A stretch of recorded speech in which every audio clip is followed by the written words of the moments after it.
Why this financial planner sold everything in Canada and moved his portfolio to Ohio. Carlos Rodrigues is an old friend of mine, a seasoned entrepreneur and former financial planner who left behind a 20-year career, including ownership of his financial and mortgage brokerages, to go all in on U.S. real estate.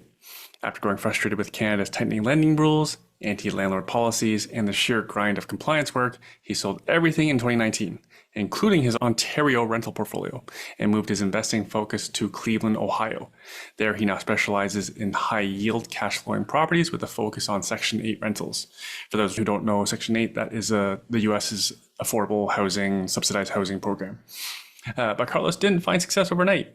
In true truth about real estate investing fashion, he shares the ugly parts too, like how his first Ohio property manager stole $30,000 from him and vanished. Then also there was how brutal it is to find trustworthy, proactive team members in a market with zero margin for error. He also breaks down lead paint certification hurdles, evictions, Section 8 pros and cons, which is again subsidized government housing, and how DSCR, which stands for debt service coverage ratio mortgages, lets you invest without using your personal income to qualify. Today, Carlos helps Canadian investors who are fed up with Ontario's red tape to get started in the US. He offers mentorship, boots on the ground tours, and joint ventures. You can follow him on Instagram at CashflowCarlos.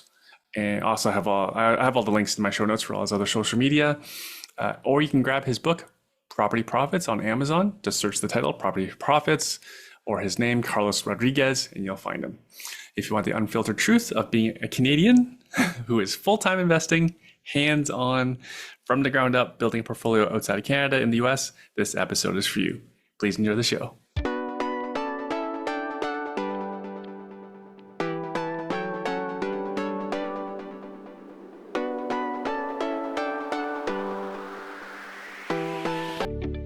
Carlos, thanks for coming in to do this. Thank you for having me.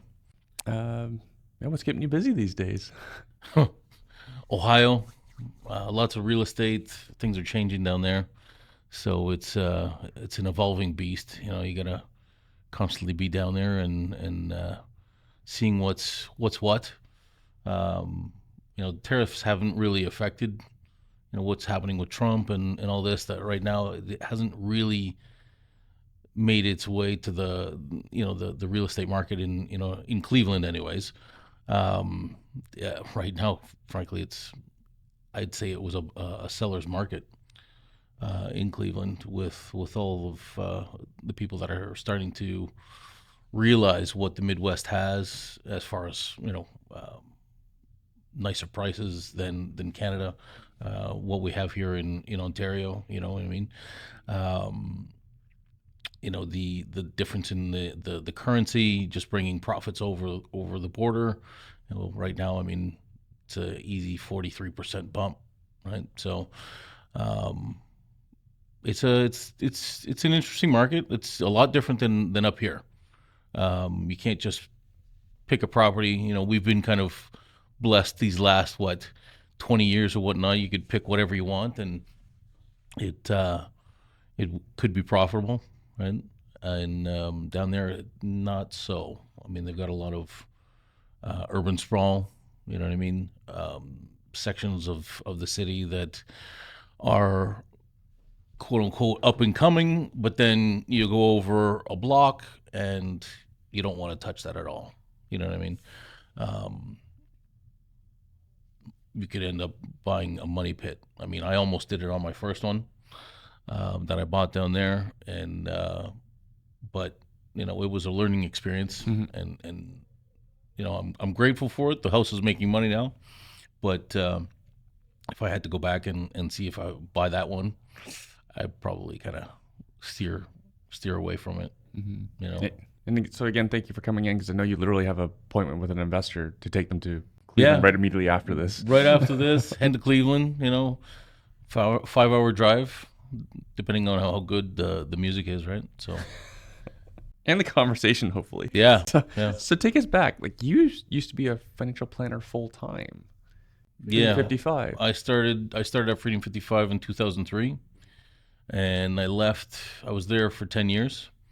2003. That's an interesting time. It was right after the dot-com bubble burst. Yeah.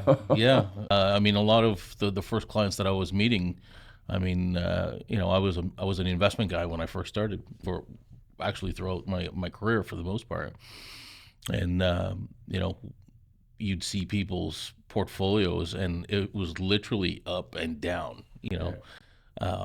So kind of it was an interesting time. You know, people were scared at that point to get back into the market, but eventually, So that kind of rhymes with right yeah, now. yeah, true enough. I mean, it I started on the bottom end, and it was almost fortunate because everybody that I would speak to, even though there was some fear, it was much easier to look like a rock star, building portfolios that were consistently moving up, right? But then 2008 hit, and everything, took a dive again. Yeah. But I was fortunate that with what I was doing, it didn't really affect me, right? So, but yeah, started in 2003. I left Freedom 55 in 2013 to open up Magellan Wealth Management, which was my own brokerage. I went independent at that point, so didn't have anybody dictating what mutual fund or what insurance I could sell, which really opened up my eyes to what was out there. Can you elaborate on that? How would they dictate? Like, Well, and why was there disagreement on what they dictated, what their preferences were? all the like Freedom 55 at that point was rebranded from London Life, right? So when you came on, they paid for your training and whatnot to get your licenses, with a little bit of a stipend as well.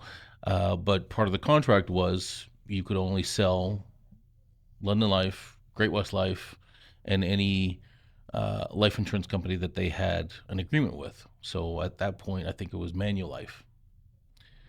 So those were the only companies. We couldn't go to the rest of the market. Right. And no real estate.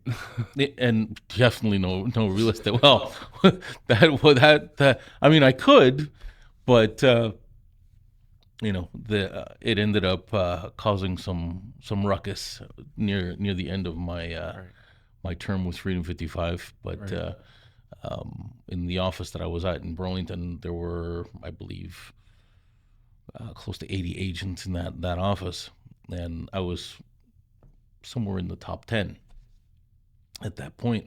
But then when I started, realizing what real estate had to offer and was talking about that to my clients, this is closer to, the 10-year mark that I was there.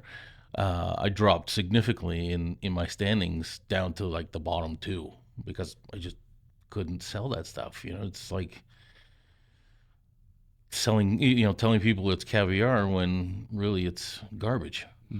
As far as the investments were concerned, and in what it could do, right? I've always tried to take the approach that financial products are not bad or good. It's what's appropriate, right? It's like a carpenter with their tool belt. You're not going to use a sledgehammer and a carpenter's hammer for the same thing, right? So, I mean, sure, everything might have its place, Yeah. but when it comes to creating wealth Yeah. and Diversification. yeah, absolutely, diversification, there were a lot better things out there than mutual funds and segregated funds, and I only realized that. Insurance. Well, I mean, it has its spot as an investment. I don't know. I'm still kind of on the fence about that, but does it have its uses? Absolutely. Yeah. Estate planning and things that need passing on different assets to your kids in a tax advantaged way. Maybe stuff like what's it called? Individual pension plan, right? I mean, stuff like that. It comes in handy for those who have the cash to pay for it, right? Yeah, because we and I were discussing this over coffee the other day. I was saying when whole life insurance was first introduced to me, my friend was paying 1,000 per month each for her and her partner. Hmm. So it's $2,000 a month that they're paying. That's a fairly substantial policy, yeah. Yes, and not like what percentage of Canadian households can afford a thousand each parent to for something like it's not something that's that common. Yeah. And I think that's why a lot of people hadn't heard of it.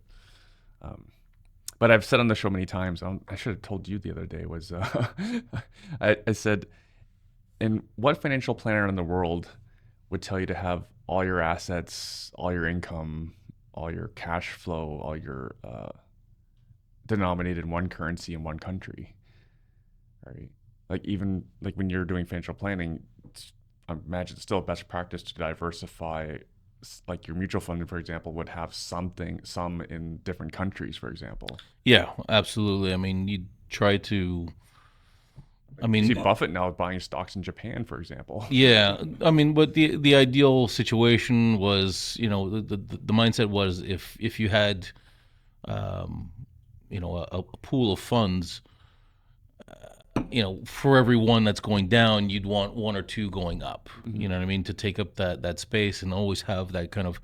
The ideal situation is always moving upwards, right? But how realistic is that? Right. It's very difficult to achieve depending on the time. Right.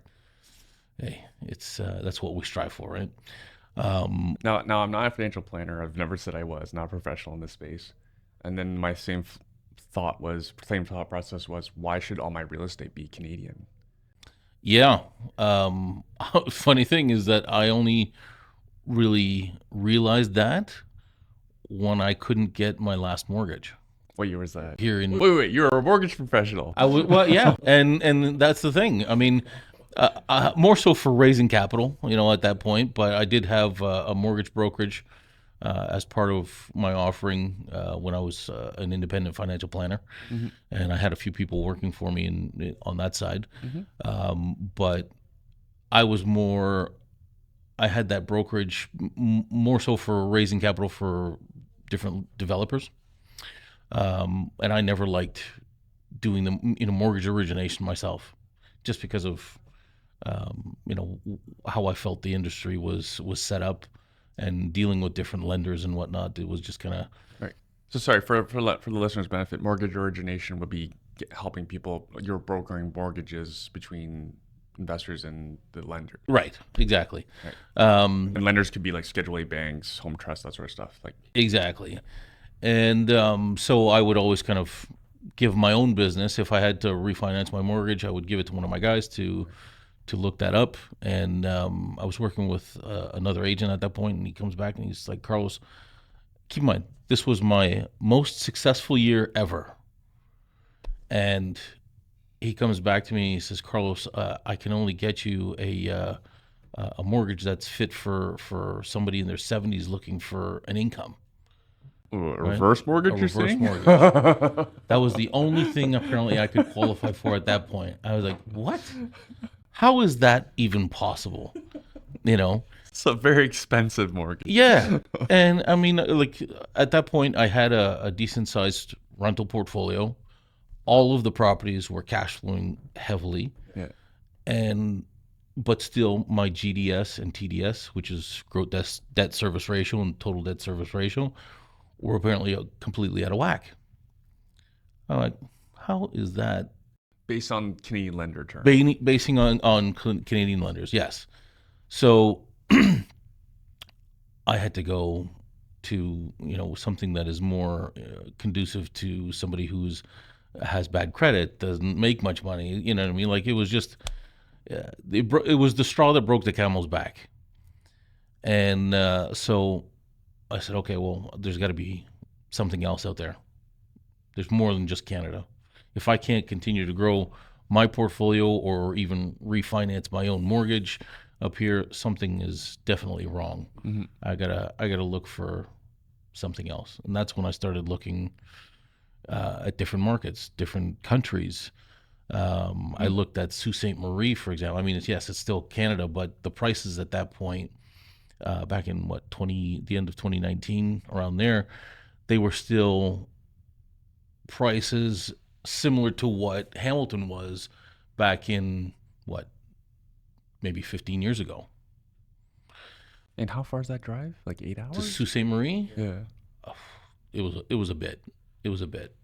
So It's a bit. Yeah. thankfully, I didn't end up going up there, because I mean they ended up with the same problem as we have, right? As far as It's still prices- Ontario. Yeah, Still it's all landlord tenant Ontario. board. Same mortgage market. Yeah, You still run into the same hurdles.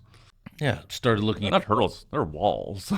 yeah, for sure. I mean, it's I don't know if the system is set up purposely to keep you from going beyond a certain level of wealth, but they certainly don't make it easy. Right. You know, So I just want to paint the picture again now. So for listeners' benefit, again, Carlos is a professional financial planner, full time, owns his own financial planning office and mortgage brokerage. So you're well versed in how to make money in Canada. people working for, you know what I mean? It was just, yeah, you know, I could have just kept cranking on that machine and it would have been great. But, you know, you, as an entrepreneur, you always want to reach for the next ring, right?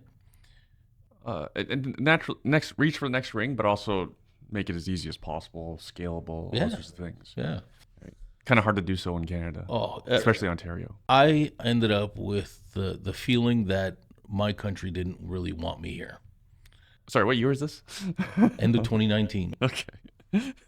It's gotten a little bit worse. Yeah, I was really upset. I was really upset, and I ended up selling my practice, my portfolio.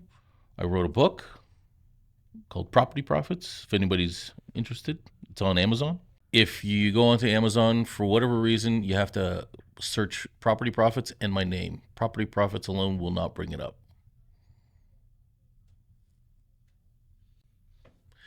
So, but yeah, 2019 was a big year for me, and as far as changes happened, never thought that I would have sold my financial planning practice, but it just came to a point that you know, after doing that for about 20 years, it writing was on the wall. I mean, you've seeing what was happening here in Canada, seeing what was happening with the financial industry, as far as the changes that were happening. At that point, they changed, you know, the licensing requirements for being a mortgage broker and doing private lending. They were changing the requirements for a financial planner, and you know, the kind of upkeep that you had to do to continue to have your licenses. You know, as far as continuing education and so on and so forth. So it was more, I was going to be doing more compliance work than being a financial planner or mortgage broker, right? So that was it, you know. And then with the potential for inflation, you know, what was going to happen with inflation and interest rates at that point, looking at my real estate portfolio, was like, you know what, it's a good time to get out of here. And as far as selling everything, and the last one that I sold, I had bought it it was a bungalow that I turned into a legal duplex. Did the work myself, you know, took some time off and did the work myself. Bought it in 2018, and then I sold it right at the peak, just before the downturn. And it was literally, if I had waited one more week, Right. I would not have gotten the price that I got for this house. So you bought it 2018. For $385, I put $60,000 into it to turn it into a legal duplex, and then I sold it for $1.1 million. Probably about 3 years later, 2.5 to 3 years later. Yeah. So 2021-ish. Yeah. So seeing that, took that money, went down south. You know, at that point I had kind of settled on Ohio as far as where I wanted to start investing in U.S. real estate. The prices were phenomenal, you know, in relation. I mean, I was looking at Toledo as well. I have a few properties there, which if you go into Zillow and you look up, you know, the real estate prices in the downtown core, not much gets over $80,000. You know what I mean? U.S. And excuse me.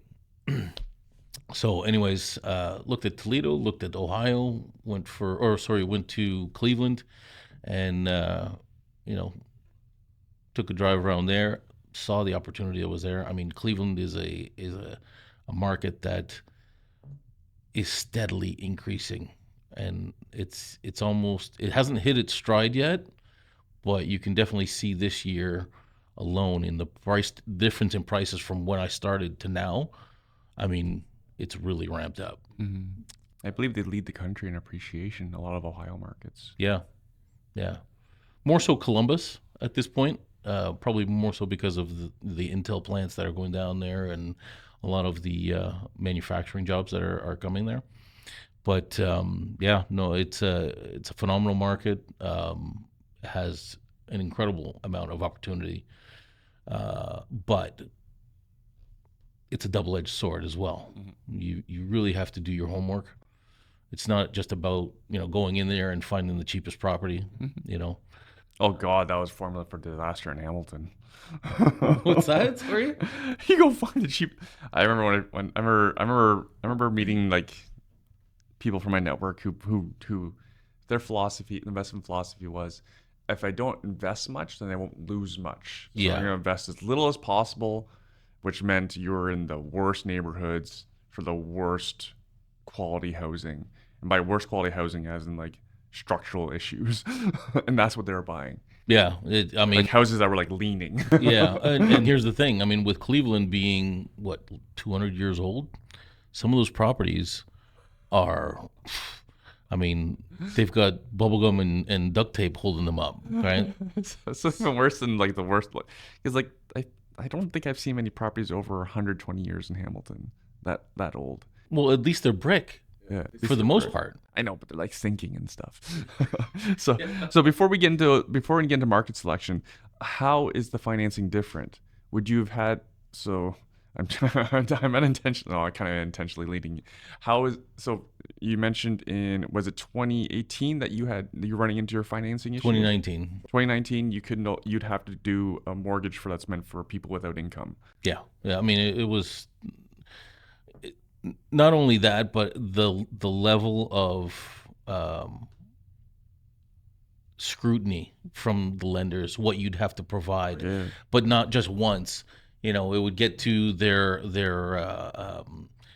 what's it called, like second level underwriting, and then you have to provide everything over again. There was one point where, I had to prove that my kids were actually real, like I had to prove that they existed. I had one lender, and this blew me away, asked me if I was cheating on my wife, because there's another Carlos Rodrigues in Hamilton, but when they pulled up the listing of, when they searched to see how many properties you have in your name, it was Carlos Rodrigues, and then it was another woman's name, and then there was all these other ones with my wife's name beside it. So rather than saying, "Is this you?" they asked me if I was cheating on my wife. I was like, "What? What terrible communication!" Oh, it was goofball. Just Carlos, is this your property? Yeah. Rather than alluding to the next level. Like once you say it is your property, like who is this person also on title? No, it was just goofy stuff. So, anyways, and then just for listeners' benefit, like, lenders don't like us when we're that complicated. No, because that's a lot of work for the broker, the lender, to go through all of our documents. Like for anyone who has a lot of businesses, like, we have to present them everything. Yeah, and not only present them everything, they have to go try to read this stuff and understand it. Yeah, and so all this work for what kind of pay? Oh, it was ridiculous. I mean, I couldn't get a mortgage, but the assistant I had at the time, she could get a mortgage, no problem. And I'm paying her. Yeah. Like, what is this? Okay. So, and how would it be different in the States? In the States, let's put it this way. Since I've started down there, okay, I have not been asked for my income once. As from lenders, okay? Yes, mortgage brokers and whatnot, when they're pre-qualifying you, they're going to ask you, obviously, these financial questions. But as far as using my income to qualify for a mortgage, I've never had to do it. because I've stuck with DSCR loans. Sorry, explain what's DSCR loans. I can't remember what the acronym is. Debt service coverage ratio. Okay. But basically, you're using the income that's generated from the subject property to qualify for the mortgage. So if a lender wants you to have, for example, $1.25 coverage for every dollar of expense, after they do the calculations out, if you net out at $1.25 per dollar of expense or better, they'll give you the loan. Right. But also they only use mortgage taxes, insurance, condo fee for the expense. They don't HOA, include, yeah. I say condo fee, yeah. To give a Canadian audience. In the States, it's called HOA, Homeowners Association fee. That's their term for condo fees. We call it condo fees in Canada. But that expense ratio that the lenders are using doesn't include property management, repairs and maintenance, leasing fees, bad debt, all those other reality things. Just trying to explain to the listener. Yeah. But I've also stuck to between duplexes and quads. Yeah. I haven't gone to the commercial side just yet, but from my understanding is it's pretty similar as far as the DSCR loans. But it's finding the right properties in the right areas for the particular strategy that you want to do. At this point, lending is kind of tightening up. So, for example, my first property that I bought in Toledo, it was a for sale by owner. They wanted to liquidate, and they were moving to Texas. I think they were from Toledo. So they had the house on the market for $60,000. It was 3 bedrooms, 1 bath. I was like, $60,000. Wow, it looked beautiful, little place. And well, hold on, I got them down to $45,000, which, I mean, and this was like the second property that I was going to be buying in the United States at that point. So my idea at that point was, okay, I'll buy it for cash. I'll put a couple of bucks into it to renovate it, get the property value up, and then refinance as much as I could out, and see how many times I can do this. Yeah, that was the idea, right? But what I didn't know at the time was lenders have a minimum loan amount that they need to have to actually make it profitable. And at that point, it was $75,000. Right. Sorry, $55,000. Oh, okay. As far as the loan, right. The value. This is a very common thing for Canadians. They don't know this. They don't know about this. Yeah. Well, I ended up finding out the hard way, because it's like $45,000. I mean, even if I do put 30% down on, which is the average that a lender is going to be asking for, right? 30%. It's actually, they've kind of moved it up to 35 now, but 30% on 45,000, it's peanuts. You put it on your credit card. Put it on my credit card, and how many times can I do that? I was giddy. And then the rents that I could get down there, that one was renting for, I want to say $1,200 a month plus utilities. I'd do a little jig every time rent would come in. And but anyways, I ended up, like I said, after I'd bought it, after I'd done the renovations, found out that, I got to get the value of the house to $75,000 or better. It got to $70,000. Like, shit. So for a while, I had a bunch of my money stuck in this property. Sure, it was cash flowing better than normal. It was still a 13% return, right? But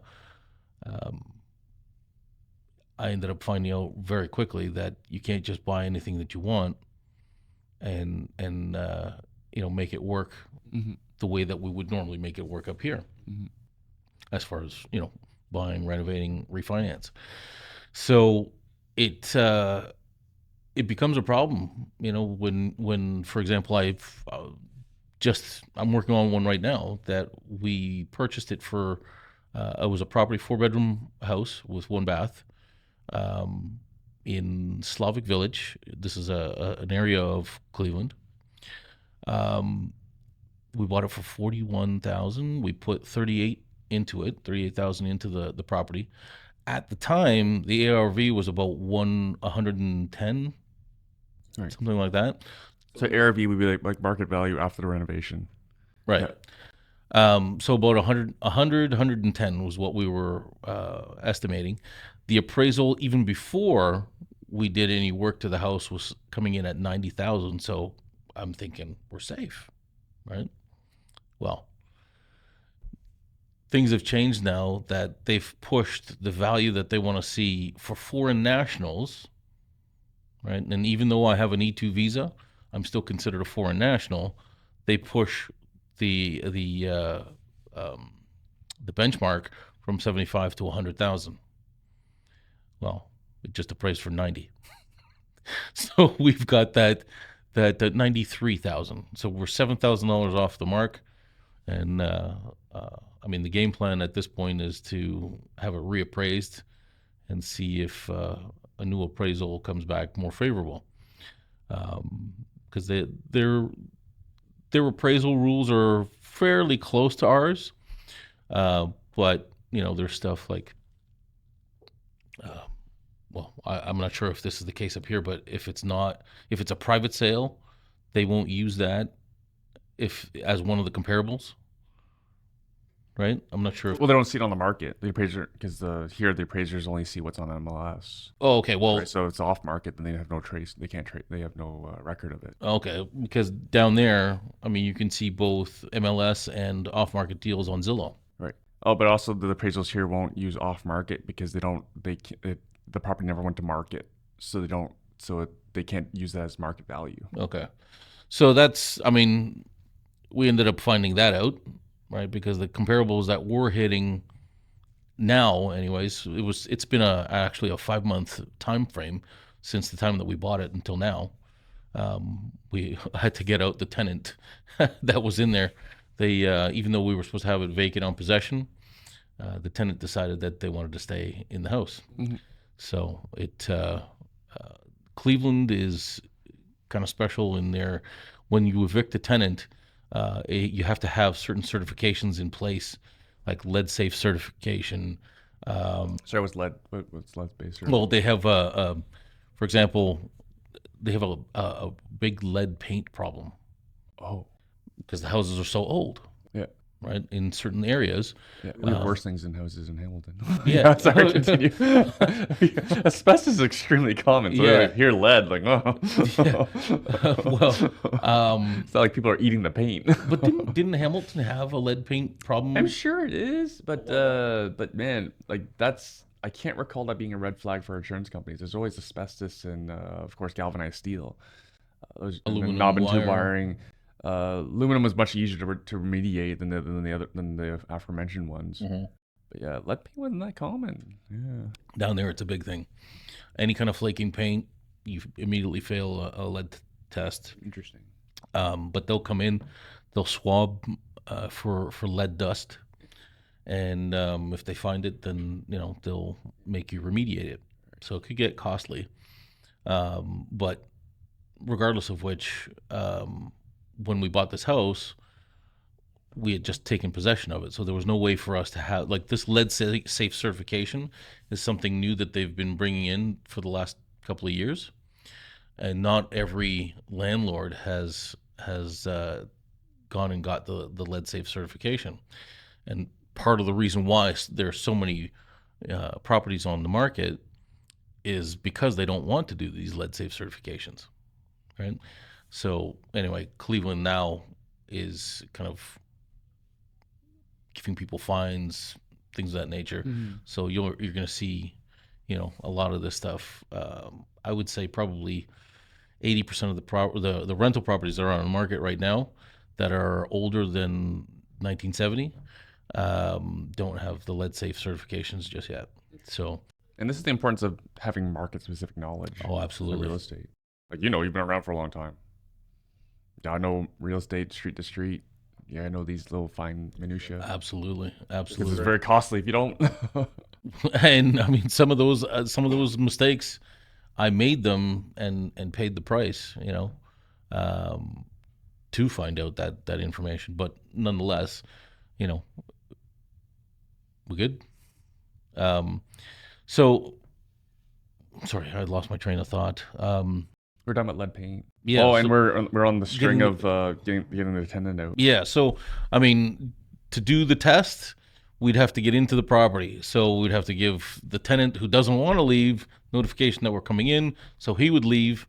We'd have to come in with what's it called, locksmiths every time, to open up the doors. Because he wasn't letting you in. He wasn't letting us in, and I mean, Wait, you didn't have a key? no, not at that point.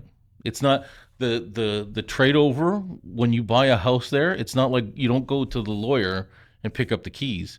You go to the other agent, and we bought this from a wholesaler who was in Texas. So who are we going to get the keys from, right? Where was the owner?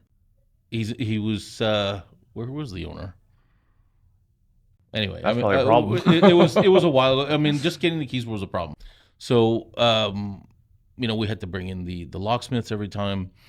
The cost was going up that way, but finally, in Cleveland, if you don't have the lead safe certification, if you don't have different things in place, you can't just go and evict the person, right? But if we had a newer house, that wouldn't be the problem, right? We could have just gone in a month and done. They're gone. What an interesting wrinkle in the process. It was a pain in the ass. And it was like they had we were victims of circumstance as well, because it was timing that certain rules had changed at that point, right? They were kind of moving more towards the tenant, as far as being friendlier to the tenant. Yeah. And so anyway, that it's just kind of like the perfect storm that really pushed out our timeline from getting in there right away to do the renovations and putting this on and getting everything done. That either the value of the real estate in the area had fluctuated enough, or those comparables that would have helped us were now outside of the window that you could use for the appraisal. Right, and you need the certification, lead certification, otherwise you can't evict. Exactly. So finally, we get them evicted, get this thing renovated, and unfortunately, it's just shy of $100,000. Probably because of what's happening in the economy now, lenders are tightening up on their criteria. So if we want to get a loan to, one, get our capital back and keep this long term, we have to get this house somehow to $100,000 or minimum in value. So it's a couple hurdles. That one's not that bad. Now, we do have a lot of Ontario, BC, and Quebec listeners. I'm sure they'd be interested in what the tenant eviction process looked like.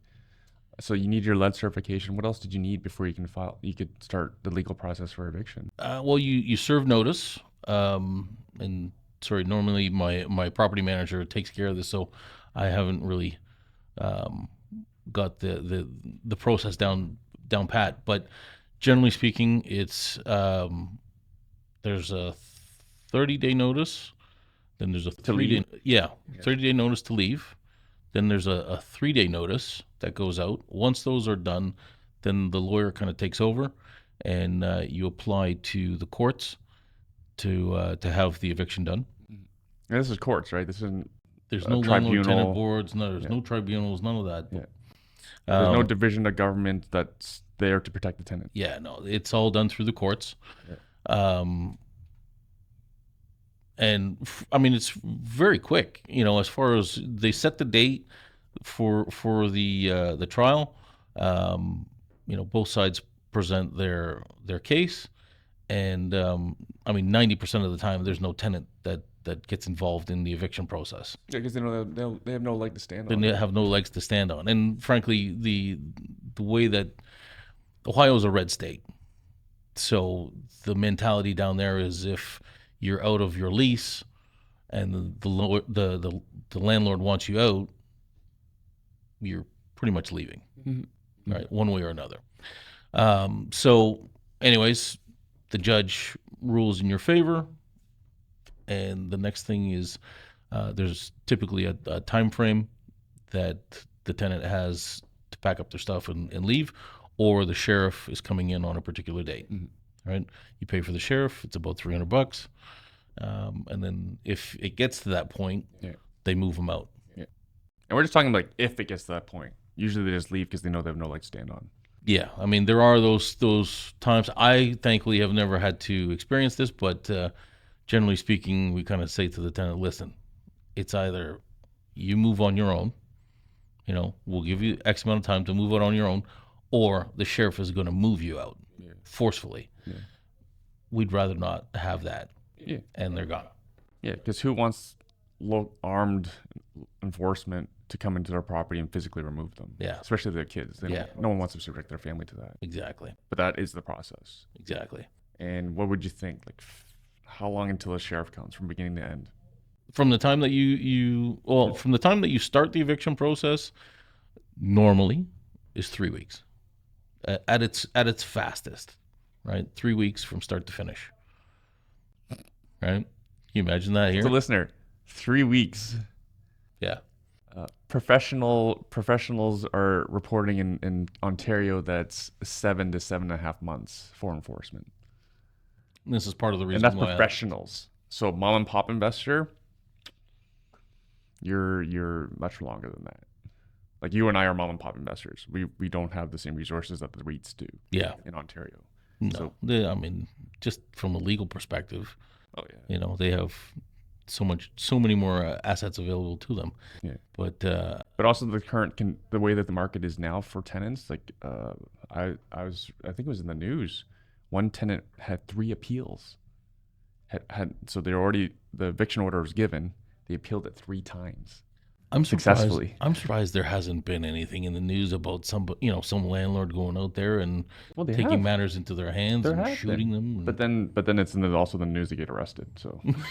So, and with like no violence, just like removing the door, for example, going into the property, and then they get arrested. So that's I don't know. I if you can't do it within the rules, it's becomes a real problem. Vigilantism, which is not what. Yeah, but people are desperate, right? Like imagine going a year with no rent, especially if you have something in Toronto or Vancouver. Or anyone in general. Just $30,000+. I mean, I couldn't imagine that stuff. Mm-hmm. Thankfully I never had to. Well, in 15 years of investing in Canadian real estate, I only ever had to evict one tenant. Mm-hmm. And that was before the problems with the landlord-tenant board. Yeah. So thankfully I'm out of there. Yeah. And I don't know, unless things change as far as being a landlord in Canada, I don't think I see myself ever buying something up here again. Maybe to develop, but the world has so much else to offer. I mean, was Canada 2% of the world's economy? If that, right? So, and our economy's struggling compared to like the bigger economies in the world. Sure. I mean, I'm not saying the American, real estate market is the best, but it offers so much more opportunity as far as just sheer numbers. Mm-hmm.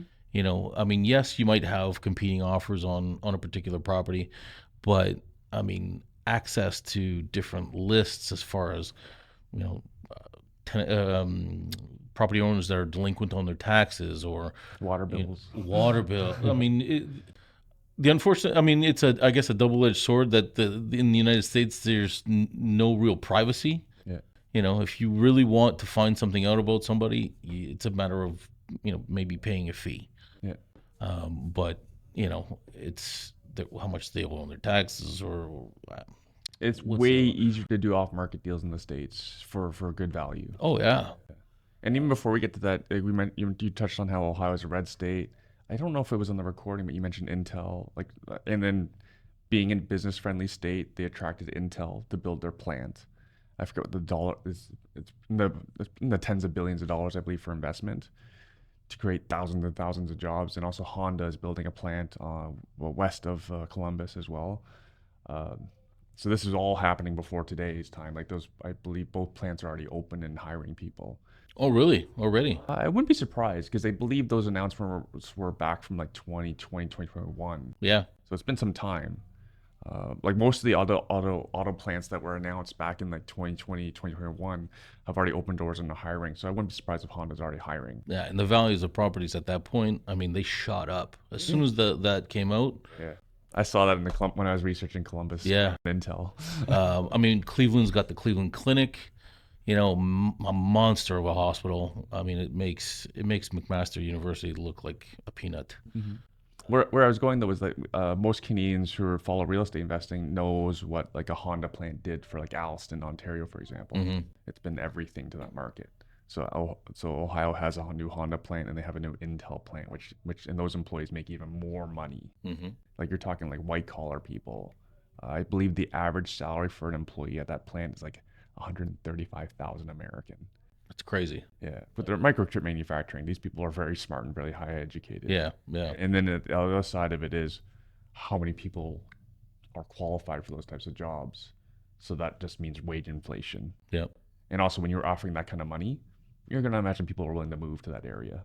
And if they're moving to that area, they need a place to rent, maybe a place to buy, right? Well, this is another thing that I read recently was that the younger professionals who are getting priced out of the coastal cities, you know, LA, San Francisco, whatever, they're all coming to the interior now, where prices of real estate are a fraction, you know, of what they're paying out in those markets. Yeah, because I remember I was researching Columbus, just around the Intel plant, like 3,000 square foot houses are like 350,000, and they're quite new, like built within the last 3-4 years. Yeah, I can imagine. And then like I don't know what the definition of the American dream is, but it sounds pretty good to be making 135,000 and you can own a 3,000 square foot home for like 350. Right? That's not even 3 times your income. Like you're a financial planner. Who can do that in Canada? Yeah, nobody. Who can own a home for 3 times their income? Yeah. And also we're talking about one income. Right? Now your partner can not have to work. Exactly. And that is freedom. Nobody has to build an ADU in their backyard or, you know what I mean, to make it cash flow or do, you know what I mean, whatever. We don't have to wait to 55 to have freedom, financial freedom. Yeah, right. Right? Yeah. Like find me that in Canada. Yeah. Right? Sorry. So let's talk. That's why I went down. I mean, Now let's talk about going down because just like when you start investing in locally, you had to build a team. So build a team to me means you need a realtor, you need a wholesaler, you need a property manager, preferably multiple of each, because in case you need to go through them, you know, there's no reason to just have one wholesaler in a market, no reason just to have one property manager in a market. You need people to fix stuff, right? So tell me, how was the team building process when you first went down to Ohio? brutal. Brutal. I mean, it's. You know, you first you got to get over that fear of, you know, who am I going to pick? You know, the people that you vet. I mean, my first property manager stole $30,000 from me, and you know, I don't consider myself uneducated. I mean, I know how to vet people for the most part, and he still pulled the wool over my eyes. You know, this guy had. You know, government contracts. He had errors and omissions insurance. Supposedly he had errors and omissions insurance. You know, it was just, the list goes on and on and on. And then it came to a point where people were coming out of the woodwork after he you know, took my money and took off. And that was months. Like, so you were working with this guy for months. He's wasting your time. Right. But you know, I'm not going to go through the whole story because it'll take quite a bit of time. But basically, I ended up finding people online from all over the United States, doctors, lawyers, police officers. I mean, that this guy had stolen money from. So I'll steal from a police officer. That sounds dangerous. Well, I mean, a Cleveland police officer, yeah. And frankly, I don't think I've ever had a worse interaction with a police officer than one in Cleveland. But and they basically said to me, they couldn't help because there was no violent act when he took the money, right? Even though, you know, my lawyer is sitting there pulling his hair out, going, you know, at what point how much money do you have to steal from somebody, whether it's with a smile or a gun? does it become a crime? And anyways, To be fair, white collar crime doesn't really go punished here in Canada either. but we were finding so many people that at one point I had a Facebook fan page of everybody that this guy had taken money from, because we were trying to find him, and right now he's on the run. But to give you an idea of what he's facing with me alone, in the real estate board, if you're a property manager, you have to be licensed. Mm-hmm. It can be very common in the States. Yeah, for residential, for any kind of property management down there, you have to be licensed. Up here, licensed realtor. Yeah, a licensed realtor. And if you're not, and putting your services out to the general public, you could be charged $1,000 per infraction that they find per day. So this guy has 116 infractions with me alone. Like, he's toast, but we ended up putting a lawsuit in, and just kind of just so there was a stop, right? And anyway, we know that he's on the run from the authorities and other people, really, through our investigation of what's going on now. But he's in the wind, and his name is James Jennings.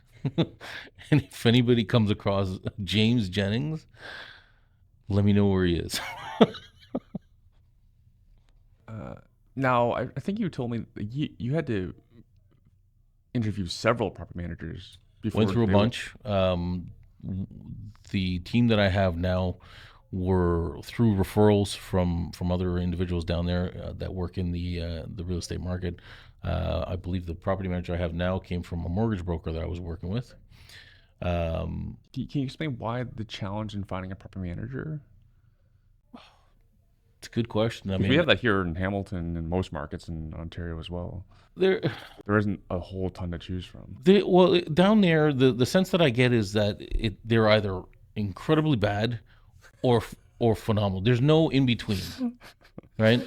For example, because they have to be licensed realtors, a lot of the brokerages will offer a property management, but as a realtor, you make your money selling houses. You don't make your money managing properties and filling, doing leases, for example, at least up here, right?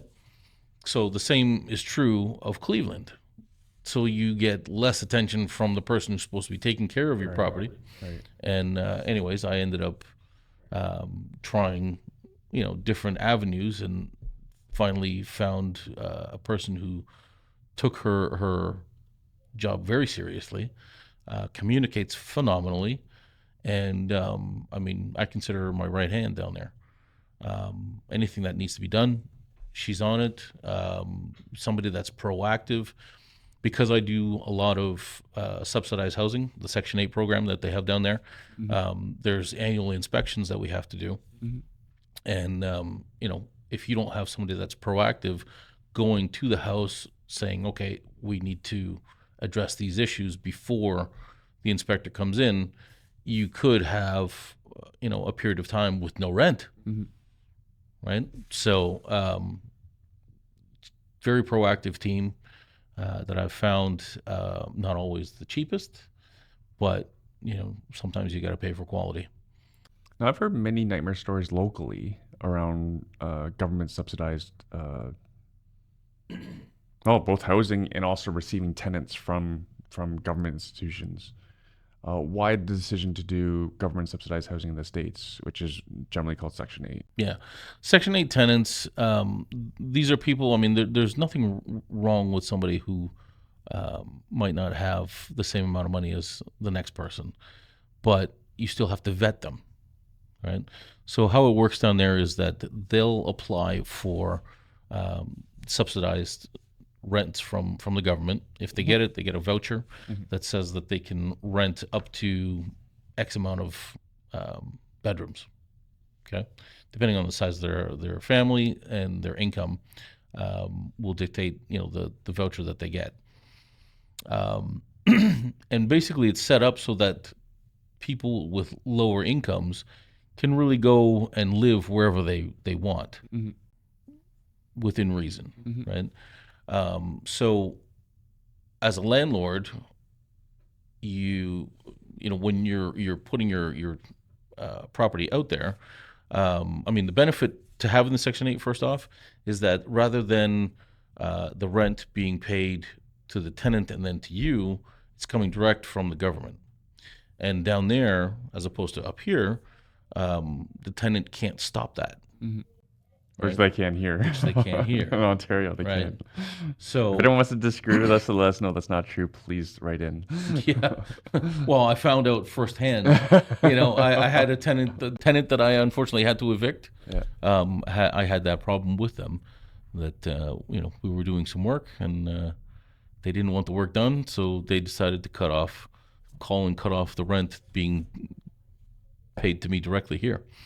So anyway, And this was the Hamilton, you mean? this was in St. Catharines. St. Catharines, Ontario. Yeah. But in the States, I mean, they have a certain amount that they'll qualify for. In Cleveland, it varies depending on the zip code, and then how many bedrooms are in the property. But generally speaking, the Section 8 rents tend to be between 20 and 30% higher than the market rent. Yeah, because the government wants to entice landlords to rent to these people. Exactly. That needs government subsidized housing. Exactly. Yeah. This is, I mean, like I said, you still have to vet these people, right? But normally, somebody who's in the Section 8 program, if you have to evict them, they lose their voucher. So they Forever. Forever, yeah. Well, I'm not sure if they can reapply or not, but Even if they have to reapply, they go to the back of the line, which could Exactly. be like 2-3 years. exactly. And for listeners' benefit, it's typically around 75% of the rent. Yeah. Is how much the government is subsidizing. And I think that's just interesting as well, that we're the socialist country, yet the Americans are giving people who need government assistance housing up to 70, like on average 75% of the rent. Yeah. I have. So for someone to trash your place, they're giving up a lot of money. Oh yeah. Oh, for sure. They're giving up 75% of the rent. I feel I should trash this place. I don't need 75% of the rent. I mean, you can still get that. You know, there are still people that It still happens. People with mental absolute health. animals, Yeah. and will destroy a house, but The financial incentives are not there. Exactly. the negative financial penalties of losing that 75% financial subsidy. Again, I'm talking about average. That's not everyone's subsidy, but that is a significant amount of money. Absolutely. So I ended up going more so with the Section 8 tenants because, you know, if we ever have a pandemic or another recession where, you know, everything takes a dive, I'm still getting my rent. Right? Nobody's losing their. I mean, even if they did lose their job, the government is still making up for what A they've lost. good portion of it. Absolutely. So that's basically the Section 8 stuff. Can you talk to how long it takes to get a property ready for Section 8? Like, Well, if this you- is if you where buy the a Section 8 bureaucracy comes into Okay. play there, right? It's like they have their voucher, but when you have a property, before the tenant moves in, Section 8, where every municipality has their own kind of entity that deals with the Section 8 program. So that entity will come in, do the inspection, but just setting up that inspection can be an issue, right? As far as how many do they have ahead of you. You can't have the inspection and then look for the tenant. You have to have the tenant and then they'll come in and do the inspection. oh crap.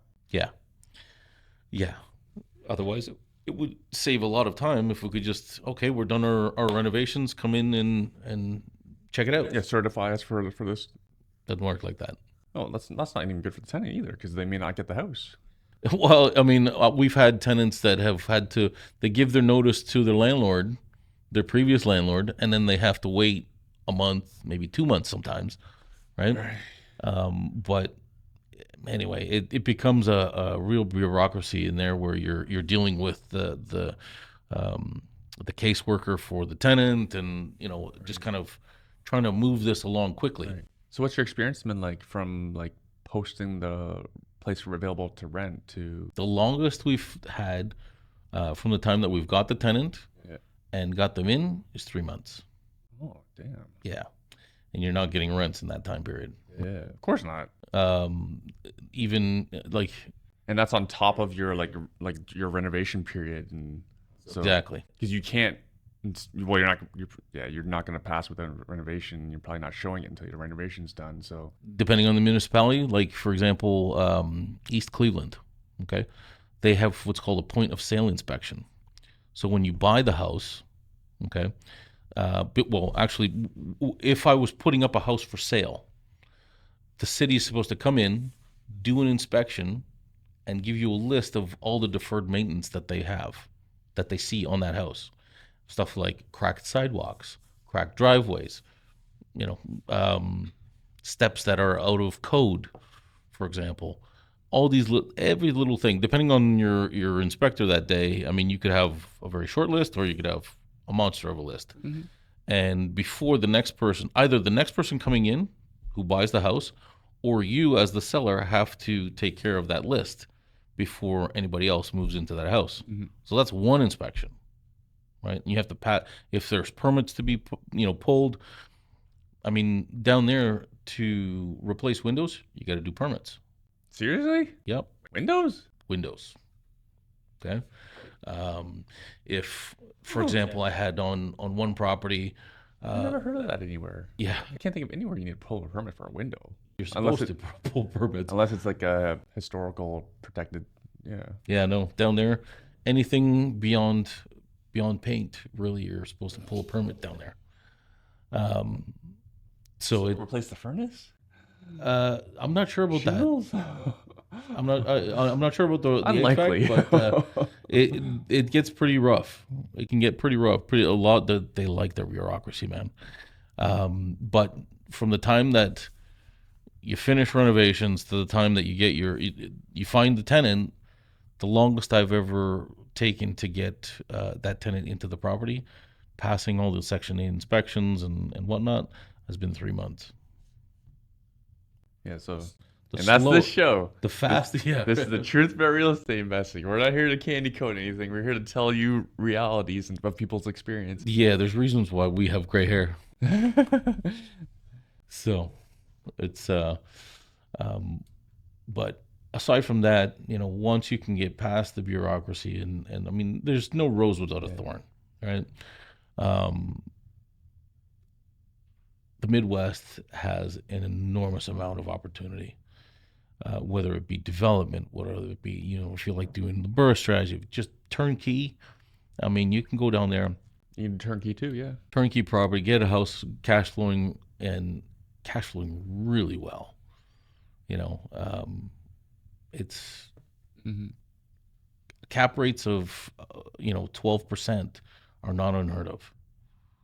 You know what I mean? I have some properties that the ROI is 40+% in a year.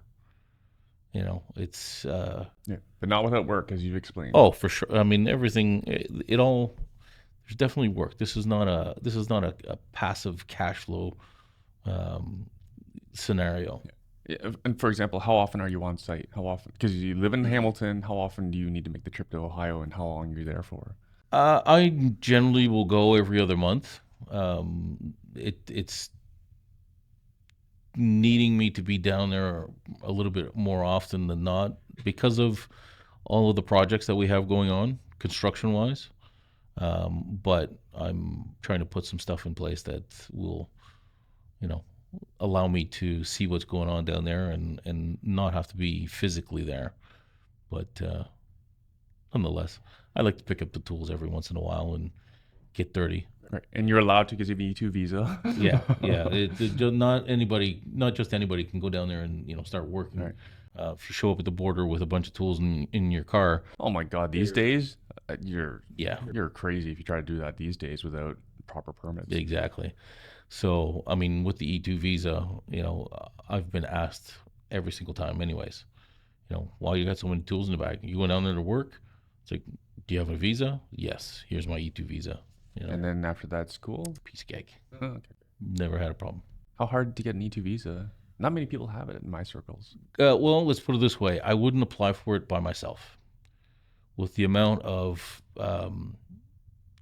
investigation that they do into your finances and your background, I would definitely get an immigration lawyer that looks into that stuff. You have one you recommend? Yeah, Kate Alonzi from Viz America. She's fantastic, reasonably priced. I mean, it is a fairly decent investment that you're making just for their services. Right. Ballpark? I How much believe time from and money? start to finish, I ended up putting in about 17,000 American? American. It's funny. I was just in the States, and the Americans are always like, Canadians always ask that. Is that American dollars? Whenever they give they're a not making dollar the conversion for you. No, they're not charging Canadian. No, you'll be lucky if they say please and thank you. Never mind.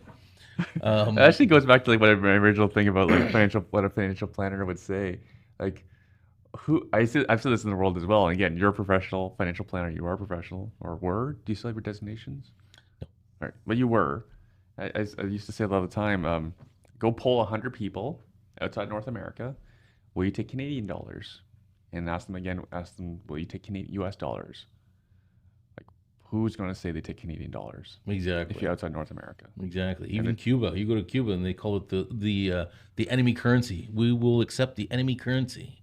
Right. So let's take the enemy currency over a friendly currency, Canadian currency, and that goes to my point when people think I'm crazy to diversify. Like, who's crazy? Who's crazy, Carlos? We're the crazies. Well, it's fine for the crazies. Lumping you in with the crazies. Sorry, Carlos. Crazy people don't know they're crazy. So Jobs called him crazy. He lumped himself in. Steve Jobs lumped him in with the crazies. Oh, so we're running out of time. So I want to ask you, what's Carlos doing going forward, real estate investing wise, anything wise? just trying to build the portfolio down there that I couldn't build up here. And now that I've sold all my practices, this is what I do full time. And other Canadians who want to start investing down there, but don't have the time to be putting boots on the ground and still want to take advantage. That's where I come into play. I help them set up the different entities that you need to properly do your taxes. So you're not getting double taxed. I know a good accountant if you need one. Yeah, right. Does she do American taxes as well? Yeah. Oh, awesome. And I think it's quite rare to find a Canadian accountant that does U.S. accounting Incredibly as well. rare. Yeah. Yeah. And well, very common among the big 4 or 5. Yeah, right. But from my friends, though, like their Canadian taxes are done by the Canadian organization. The U.S. is done by the U.S. organization. Okay. So it's still like not quite the same versus having it all under one roof like we have here. Yeah. Yeah. Well, one person looking at both has its advantages. Yeah. And then also we understand finances both here and there. And it's just me that I say a true CFO understands both taxes and lending, because that's how, like any public company CFO, they have to understand capital markets and of course taxes, right? So yeah, sorry. What was I saying about the? You help your clients set up legal entities, including how they're going to handle the U.S. taxes. Yeah, through whether it be a mentorship that some people don't want to get involved with my projects, but I do either joint ventures or a mentorship program. But essentially, we get them set up down there. I help them through their first couple of purchases, their first year. Those people who want to continue on with the joint venture, we continue to build the portfolio together.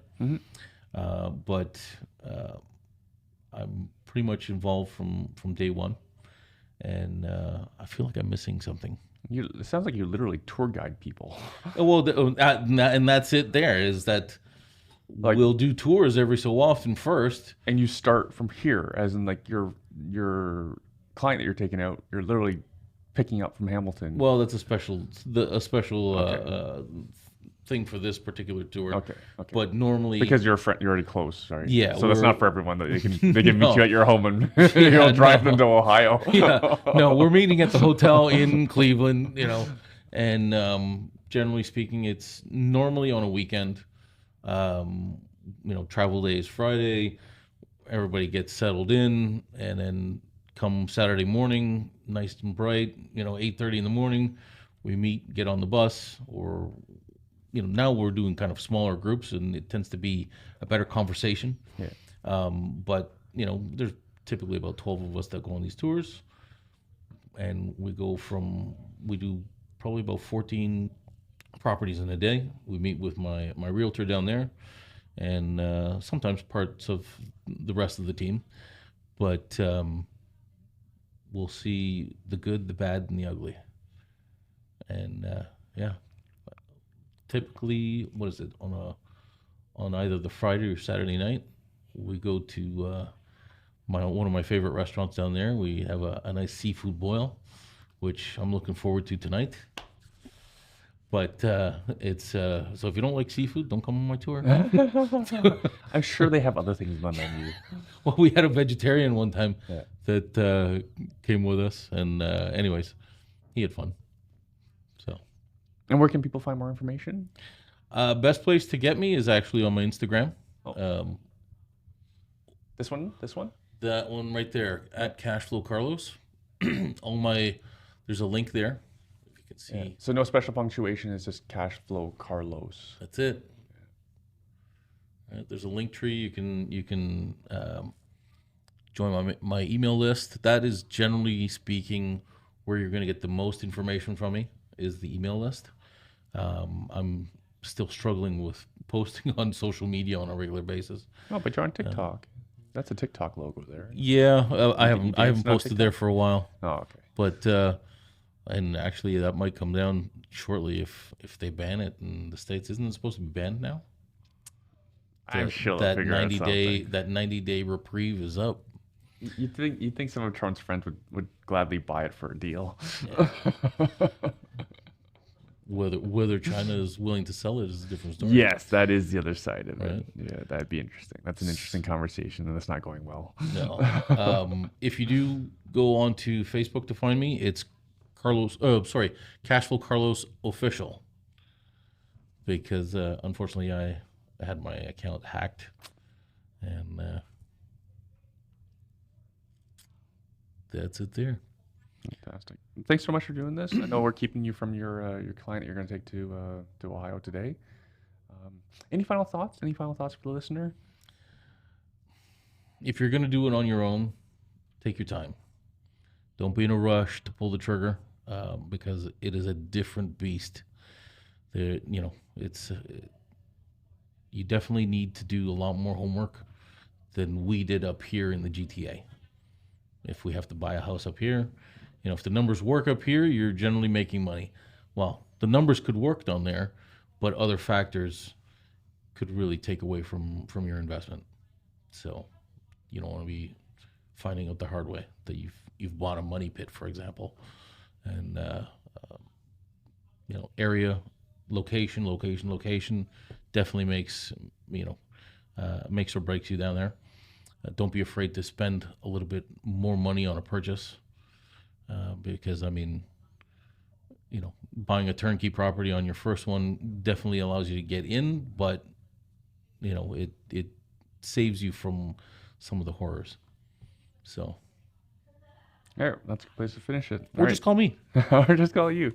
Cashflow Carlos on Instagram, at Cashflow Carlos Official on Facebook. Yep. Thanks again for doing this. Thanks for having me. All right, friends, that wraps up another episode of the Truth About Real Estate Investing show for Canadians. Hope you got as much out of this one as I did. Remember that whether you're just starting out or a seasoned investor, there's always something new to learn, and it's always about building that practical knowledge base that gets you closer to financial freedom. If you found value today, please do us a favor and leave us a review or a rating, share this episode with a friend, or better yet, join our community of real estate investors who are taking action and making moves. And hey, if there's a topic you want us to cover, or there's a certain guest you'd like us to have on the show, drop me a line. My DMs are open on social social media, reply to this email that this has arrived on. I'm not hard to find. You know, we're all about getting you the unfiltered truth to help you on your journey. Thanks again for tuning in, and we'll see you in the next episode. Until then, stay smart, stay curious, and keep building that future. Catch you later.